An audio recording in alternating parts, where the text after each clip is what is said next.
Hey everybody, welcome back to another review of a few builds from the Battle of Crait mock.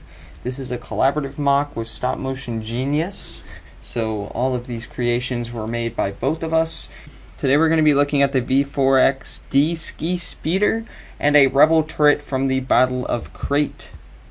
So, let's start with the speeder and then we'll work our way over to the turret. So as you can see, this speeder is a little bit tilted downward, and that is because whatever this thing is, I don't know what you want to call it, like the stand, the anchor for it, which usually attaches right here. Well, oh, there is a piece missing, but ordinarily it would be going right here on the bottom, and then it would go down like this, as you see in the movie, but it doesn't stand like that, and to attach it to the actual mock, we're going to have to use some extra pieces. So I'm just not going to put that on there right now, because it just wouldn't end well. As you can see, we have a cockpit right here. If this cockpit looks familiar, then you're probably thinking of the B-Wing set, and I can't remember the year of that one, but it's pretty old, and I actually have that set, and I kind of use the same cockpit design. And then if we move along the wings, we have a little bit of detailing on the wings. On one side, we have a nice little cannon piece, and then smack in the middle, we have probably what's supposed to be the engine, where all the power comes from.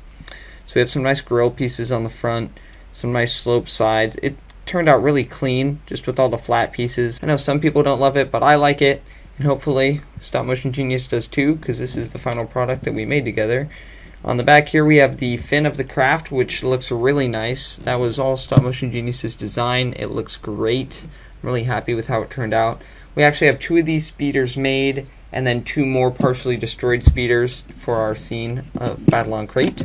So we're going to have 2 of these, and they just look pretty nice. I'm really happy with how they looked. So make sure to check out Stop Motion Genius with the link in this video, because he also helped with these.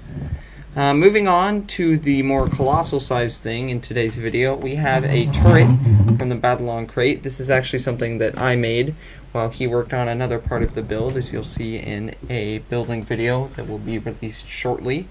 As you can see, this is from the scene on Battle of Crait. I'll throw a picture up there. I try to make it look like the picture. It's not exactly minifigure scale, but it's pretty big and it looks good to me, so that's what I'm happy with. Starting at the bottom, we have our first little opening right here. Luckily I have a ton of these these curved pieces, or else this build wouldn't be possible at all. So we have our first little opening here, and then on the sides, well actually let's start at the front. If we move up, we have another opening up here. We have some more of this orange piece that keeps showing up a little bit all over the build. I was really glad to pick some of those up in a brick cup a few months ago. And then all the way at the top we have another little section here. I try to make this section a little bit different from the rest since it's towards the top. And then on the very top you can see we have some detailing up there. We have a few antennas, some other grill pieces, some flat pieces, just to give it a little bit more detailing. Now if we look at this side, this thing isn't very sturdy because it isn't placed down, so I apologize if it breaks. So we have some of the orange going up and down, some detailing, just some little bits and pieces to give it more character, and then we have this little piece that kind of juts out. And then we have a little Republic symbol that came from the Republic Speeder Battle Pack. So I was glad I found that piece because it looks really nice. And you'll notice the main thing that dominates the side is this cannon and this other little cannon.